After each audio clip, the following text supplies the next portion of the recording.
والصلاة والسلام على سید الانبیاء والمرسلین اما بعد فاعوذ باللہ من الشیطان الرجیم بسم اللہ الرحمن الرحیم۔ الحمدللہ الہادی پروگرام میں اچھی اور بری صحبت کے بارے میں کلام جاری و ساری ہے، اور آپ کی خدمت میں گزارش کی تھی کہ اچھی صحبت بسا اوقات کم اثر رکھتی ہے، یہ بھی اللہ کی طرف سے ایک آزمائش ہے، اور بری صحبت تیزی کے ساتھ اثر انداز ہوتی ہے۔ قرآن عظیم میں اللہ تبارک و تعالیٰ نے جا بجا بری صحبتیں اختیار کرنے سے منع فرمایا اور اچھی صحبت اختیار کرنے کی تلقین فرمائی۔ تو پہلے ہم بری صحبت کا وبال اور جو بری صحبت ہے اس کے بارے میں کیا شرعی حکم ہے وہ آپ کی خدمت میں عرض کر رہے تھے۔ تو سورہ توبہ کی آیات چل رہی تھیں، اور اس میں موضوع یہ تھا، یعنی بات یہ چل رہی تھی کہ کچھ منافقین ایسے تھے کہ نبی کریم صلی اللہ علیہ وسلم جب غزوہ تبوک کے لیے تشریف لے جانے لگے تو انہوں نے عذر بنا کر، جھوٹے آزار بنا کر پیچھے رہنا پسند کیا۔ تو اللہ تعالیٰ نے اپنے حبیب کو پہلے ہی یہ بتا دیا جب آپ واپس آنے لگے کہ یہ اس طریقے سے جھوٹے عذر بنا کر پیچھے رہ گئے ہیں، اور اب آپ کے سامنے جھوٹ بول کر اپنے عذر بیان کریں گے۔ اور پھر اللہ تعالیٰ نے ایک حکم ارشاد فرمایا جو میں نے آپ کو تفصیل سے بیان کیا تھا کہ وَلَا تُصَلِّ عَلَىٰ أَحَدٍ مِّنْهُمْ مَاتَ أَبَدًا وَلَا تَقُمْ عَلَىٰ قَبْرِهِ، اور آپ ان میں سے کسی پر بھی جو مر جائے کبھی بھی نماز مت پڑھیے گا، یعنی نماز جنازہ ادا نہ کریں، وَلَا تَقُمْ عَلَىٰ قَبْرِهِ، اور نہ اس کی قبر پر کھڑے ہوں، یعنی دفن وغیرہ کے معاملے میں بھی آپ شریک ہرگز نہ ہوں۔ تو یہ ہے ایک اخلاق جو بدعقیدہ شخص کے لیے شریعت نے بتایا ہے۔ تو بری صحبت جیسے کہ میں نے آپ کو بتائی تھی، کبھی تو انسان کے عمل پر اثر انداز ہوتی ہے، اور اگر بدعقیدگی کے ساتھ کسی کی صحبت اختیار کی جائے تو پھر انسان کے عقیدے پر بھی اثر انداز ہو کر اسے خراب کر دیتی ہے۔ تو اب اس صورت میں شرعی حکم قرآن عظیم کا یہی ہے، اخلاق حسنہ یہی بیان کیا گیا، کیونکہ جو طریقہ جو سنت ہمارے نبی کریم صلی اللہ علیہ وسلم نے قائم فرمائی وہ قبیح یا غلط ہو ہی نہیں سکتی ہے، وہ خراب نہیں ہو سکتی ہے، وہ حسنی ہوگی، اچھی ہوگی، بہتر ہوگی۔ اور یقیناً ہمارے نبی کریم صلی اللہ علیہ وسلم تمام تر اخلاق جو بہترین اخلاق تھے ان کے حامل تھے، اور ان کو لوگوں کے سامنے ظاہر کرنے کے لیے بھی تشریف لائے تھے تاکہ لوگ اس کو سنت کے طور پہ اپنائیں اور اپنے آخرت کو بہتر سے بہتر بنائیں۔ تو اخلاق یہ ہے کہ اگر کسی شخص کے بارے میں یہ پتہ چل جائے کہ اس کی صحبت بدعقیدگی کا باعث بنے گی تو پھر اس سے دور رہنے کا حکم شرع ہوتا ہے، کیونکہ عقیدہ انسان کا خراب ہو سکتا ہے۔ مثال کے طور پہ جیسے میں نے آپ کو بتایا تھا کہ کوئی اللہ تعالیٰ کی شان میں گستاخیاں کرتا ہے، اسی طرح نبی کریم صلی اللہ علیہ وسلم کے بارے میں غلط عقیدے رکھتا ہے، صحابہ کرام علیہم الرضوان، اہل بیت اطہار، ہمارے نبی کریم صلی اللہ علیہ وسلم کی اولاد پاک کے بارے میں اس کے فاسد خیالات ہیں، تو ایسے لوگوں کی صحبت سے بچنے کا حکم ہوتا ہے۔ پھر یہ بدعقیدگی جتنی زیادہ سے زیادہ ہوتی چلی جاتی ہے، کیونکہ بعض اوقات یہ صرف گمراہی تک ہوتی ہے جو حد کفر تک نہیں پہنچتی، اور کبھی اس کو عروج اتنا ہوتا ہے کہ حد کفر تک انسان پہنچ جاتا ہے۔ تو بہرحال یہ نہیں دیکھنا چاہیے کہ جی مقدار کیا ہے، کہاں تک انسان پہنچا ہے کہ نہیں پہنچا، بس اتنا ہی سمجھنا کافی ہوتا ہے کہ اگر کوئی شخص مسلمانوں کے اجتماعی عقائد سے دور ہے اور بدعقیدگی اختیار کیے ہوئے ہے، چاہے وہ حد کفر تک نہ ہو، انسان کو اس کی صحبت سے بچنے کی کوشش کرنی چاہیے۔ اور اس کے بارے میں اخلاق حسنہ یہی ہے کہ اس سے میل جول نہ رکھا جائے، اگر وہ مر جائے مثال کے طور پہ تو اس کے جنازے میں شریک نہ ہوا جائے، کفن دفن کے معاملات میں شریک نہ ہوا جائے، چاہے وہ اب یہ حکم چونکہ مطلق ہے، یعنی اس میں کوئی قید نہیں لگائی کہ تمہارے محلے والا ہو، کوئی اجنبی ہو تو یہ عمل اختیار کرنا، لیکن برادری والا ہو، خاندان والا ہو، کوئی کزنز وغیرہ ہوں، قریبی رشتہ دار ہو تو پھر شرکت کر لینا۔ اصل معاملہ یہی ہے کہ اگر کوئی شخص ایسا ہے کہ جس میں خراب قسم کی عادات ہیں، چاہے اس کی اور یا پھر بدعقیدگی ہے، اس سے اجتناب کرنا چاہیے۔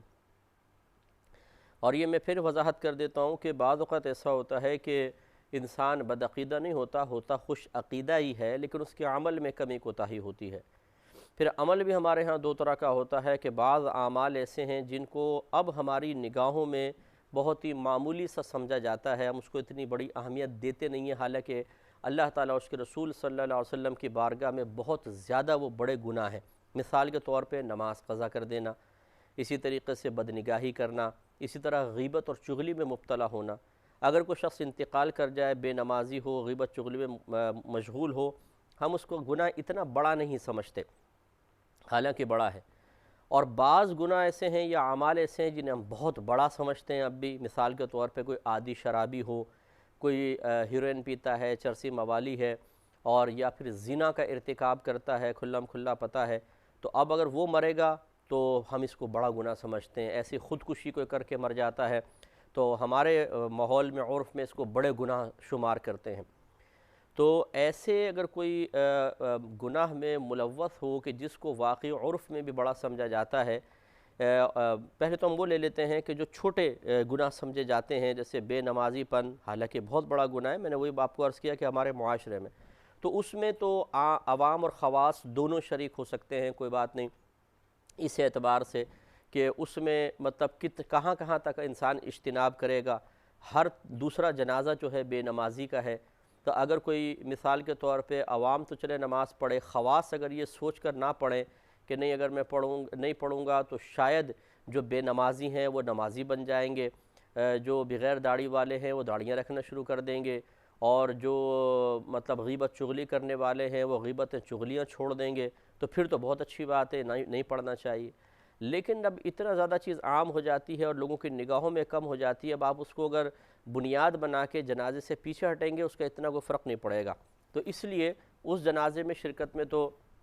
ایسا کوئی مسئلہ نہیں ہے، لیکن ہاں یہ ضرور ہے کہ اگر کوئی شخص عادی شرابی ہے،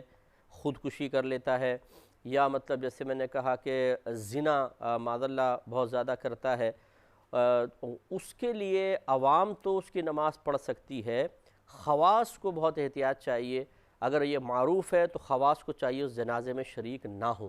اس سے عبرت ضرور حاصل ہوتی ہے کہ کوئی خودکشی کر لی کسی نے تو خودکشی کرنے والے کا جنازہ پڑھا جائے گا، یہ کوئی ناجائز نہیں ہے۔ فقہ حنفی کے روشنی میں اگر اس نے حلال سمجھ کر خودکشی نہ کی ہو تو وہ مسلمان ضرور ہے، اگرچہ وہ بہت بڑے گناہ کبیرہ کا مرتکب ہے، اور اگر کسی طریقے سے ظاہر ہو جائے کہ اس نے خودکشی کو حلال سمجھا ہے، مثال کے طور پہ کوئی خط لکھ کر چلا گیا کہ میرے نزدیک خودکشی کوئی حرام نہیں ہے، میں ایک اچھا اور حلال کام کر رہا ہوں، یوں مثال کے طور پر معاذ اللہ وہ لکھ کر چلا گیا،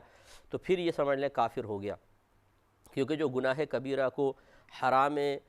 مطلب ایسے حرام کو جس کے بارے میں نصوص وارد ہوئی ہوں واضح طور پر، اسے حلال سمجھ کے کرے گا تو فقہا کی نگاہ میں وہ دائرہ اسلام سے خارج ہوتا ہے۔ چنانچہ اگر خودکشی کی تو جنازہ تو بہرحال پڑھا جائے گا، تو عوام پڑھیں، خواص جب پیچھے ہٹیں گے تو پھر دوسروں کو عبرت حاصل ہوگی، اور ضرور حاصل ہوگی، کیونکہ ان بڑے گناہوں کو ویسے ہی لوگ بہت برا سمجھتے ہیں، اور پھر اس طریقے سے اگر اکابرین اس جنازے میں شرکت نہ کریں تو اور زیادہ اچھا اثر ہوگا۔ میں بڑی معذرت چاہتا ہوں کہ ہو سکتا ہے کہ یہ الفاظ کسی کے لیے مطلب تکلیف کا باعث بنے، لیکن ایک حکم شرع بیان میں کر رہا ہوں، جیسے ابھی پچھلے دنوں معروف ہوا، خبروں وغیرہ میں آیا جی کچی شراب پی کر بہت سارے لوگ مر گئے ہیں،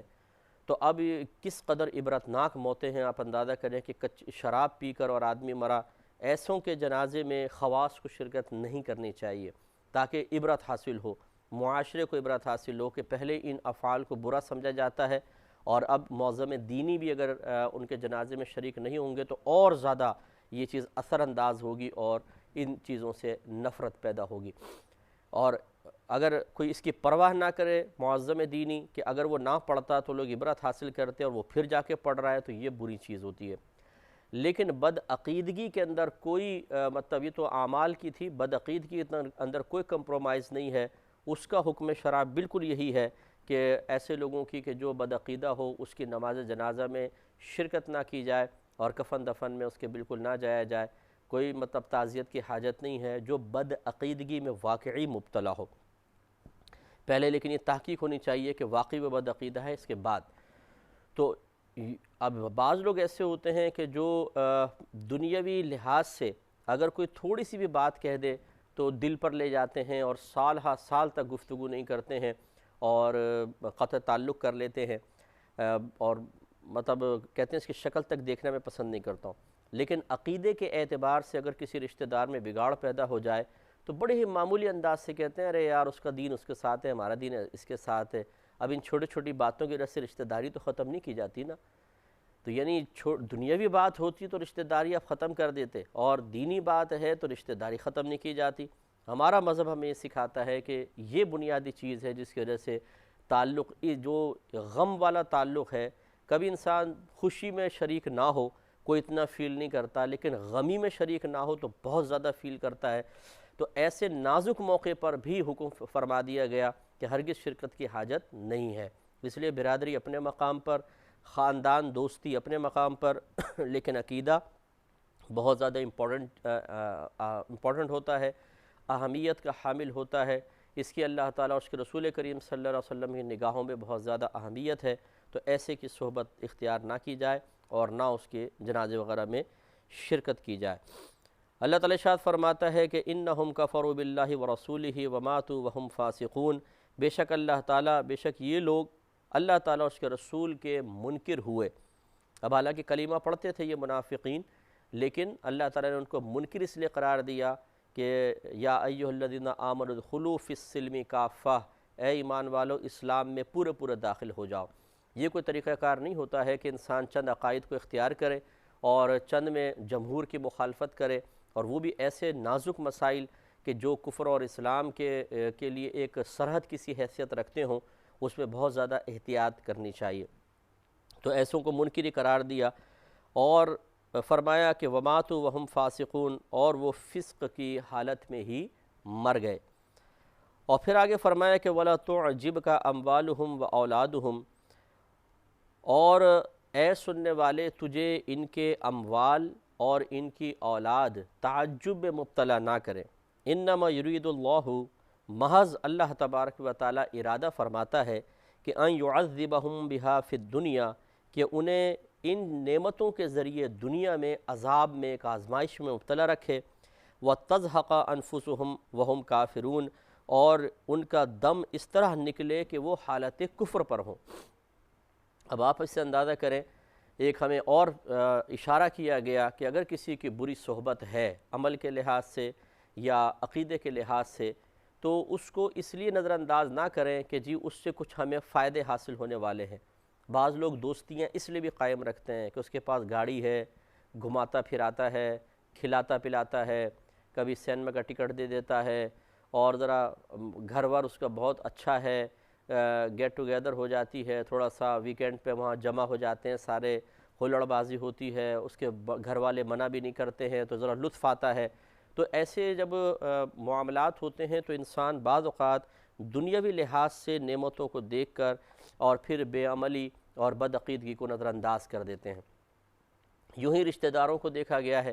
کہ اگر کوئی مالدار ہے، اب وہ چاہے ہیروئن کے بیچ کر پیسہ کما رہا ہے، رشوتیں لے رہا ہے، اور اسی طرح شرابیں بیچ رہا ہے مثال کے طور پر، اور خراب قسم کے کام دھندوں میں لگا ہوا ہے، لیکن اس کے پاس پیسہ ہے، مال ہے، بڑی عالی شان اس نے بنگلے کھڑے کر لیے ہیں، تو یہ دیکھا ہے کہ اگر لوگوں کو منع بھی کیا جائے کہ یار ایسے کوئی ساتھ نہیں رہنا چاہیے، بچے خراب ہوں گے، ارے جی چھوڑو، کیونکہ فائدے مل رہے ہوتے ہیں، وہ منہ میں تھوڑا سا لقمے دے دیتا ہے کچھ حرام کے، جس سے منہ میں ذائقہ پیدا ہوتا ہے اور انسان ہر چیز کو فراموش کر دیتا ہے کہ اس کی صحبت کس قدر نقصان کا باعث بنتی ہے،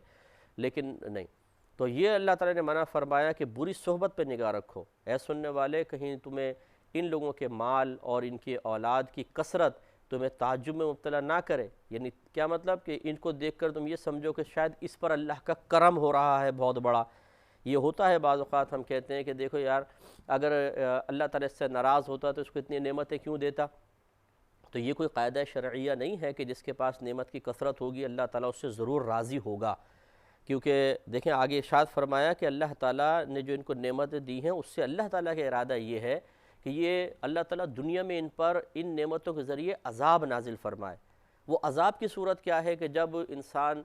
گناہ کر رہا ہوتا ہے، نافرمانی کر رہا ہوتا ہے، اللہ تعالیٰ کی بارگاہ میں سرکشی سے کام لے رہا ہوتا ہے اور نعمتوں کی فراوانی ہو رہی ہوتی ہے، تو پھر عموماً وہ اللہ تعالیٰ کو بھول جاتا ہے، اپنی گرفت کا خوف اس کے قلب سے نکل جاتا ہے، وہ اخروی معاملات کو دنیاوی معاملات پر قیاس کرتا ہے کہ یہاں پیسہ پھینکا کام ہو گیا، یہاں پیسہ پھینکا لوگوں کو خرید لیا، یہاں پیسہ پھینکا ناجائز کو جائز کروا لیا، تو وہ سمجھتا ہے کہ شاید آخرت میں بھی اسی طرح کچھ معاملات ہو جائیں گے اور میں بس اسی طرح کچھ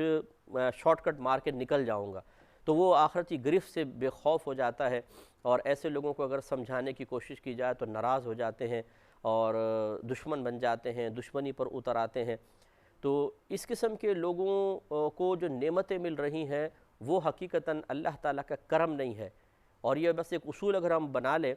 کہ اگر اللہ تعالیٰ کی نافرمانی کے ساتھ نعمتوں کی فراوانی نظر آئے تو سمجھ جائیے کہ یہ اکثر اللہ تعالیٰ کی طرف سے کرم نہیں ہے بلکہ ایک عذاب ہے، کیونکہ اس میں مشغولیت اسے توبہ کی طرف آنے ہی نہیں دے گی، اسے اپنا احتساب کی طرف نہیں آنے دے گی، اسے مطلب اپنے سابقہ گناہوں پر توبہ کی طرف نہیں آنے دے گی، اور ایسا ہوتا ہے۔ اور اللہ تعالیٰ نے فرمایا اسی لیے اللہ کا ارادہ یہ ہے ان کو اتنی نعمتیں دینے کا تاکہ یہ اس میں مشغول رہیں، اور پھر اللہ تعالیٰ ان کی روحیں نکال لے، ان کا دم اس طرح نکل جائے کہ یہ حالت کفر پر ہوں۔ تو یہ تو خیر کافروں کے بارے میں ہے، لیکن اسی سے ہم ایک نتیجہ یہ نکال سکتے ہیں کہ بعض اوقات جو فاسق ہوتے ہیں، فاجر ہوتے ہیں، گندے کام کرنے والے ہوتے ہیں، بری صحبتیں ہوتی ہیں، ان کے پاس اچھی نعمتیں ہیں، یہ تو ہمیں تعجب میں مبتلا نہیں ہونا چاہیے، نہ یہ سوچنا چاہیے کہ اللہ کا ان پر کرم ہے، سمجھ جائیے کہ یہ اللہ تعالیٰ انہیں ایک ڈھیل دے رہا ہے، اور اس ڈھیل دینے کے ساتھ ساتھ انہیں مشغول کر دیا ہے دنیا کے اندر، کیونکہ اللہ تعالیٰ اسی کو دنیا بہت زیادہ دے دیتا ہے کہ جس سے اللہ تعالیٰ ناراض ہوتا ہے، عموماً ایسا ہوتا ہے، کیونکہ لیکن میں نے عرض کیا کہ نافرمانی کے ساتھ اگر یہ بھی ہوا ہے، جیسے حضرت عثمان غنی رضی اللہ تعالیٰ عنہ تھے کہ آپ صحابی بھی ہیں، آپ قطعی جنتی ہیں، کیونکہ ہمارے آقا صلی اللہ علیہ وسلم نے بشارت آپ کو دنیا میں زبان سے آپ کا نام لے کر عطا فرمائی، اور اس کے علاوہ قرآن پاک میں اللہ کا فیصلہ رضی اللہ عنہم ورضوا عنہ، اللہ تعالیٰ ان سے راضی ہو گیا، یہ اللہ سے راضی ہو گئے، لیکن اس کے باوجود ان کے پاس مال و متاع بہت زیادہ تھا۔ حضرت عبد الرحمن بن عوف رضی اللہ تعالیٰ عنہ بہت ہی مالدار صحابی تھے، تو یہ نہیں ہے کہ مال اگر ہوگا تو ضرور برا ہے اور اللہ کی طرف سے عذاب کی علامت ہے۔ قاعدہ شرعیہ یہی ہے، فرما برداری کے ساتھ حلال مال کی کثرت یہ اللہ کی نعمت ہے، اور نافرمانیوں اور گناہوں کے ساتھ اللہ کی نعمتوں کی کثرت یہ عموماً اللہ تعالیٰ کی ناراضگی کی علامت ہے۔ اس کو سمجھنا ہوگا، اس پہ مزید کلام کریں گے نیکسٹ پروگرام میں۔ وآخر دعوانا ان الحمد للہ رب العالمین۔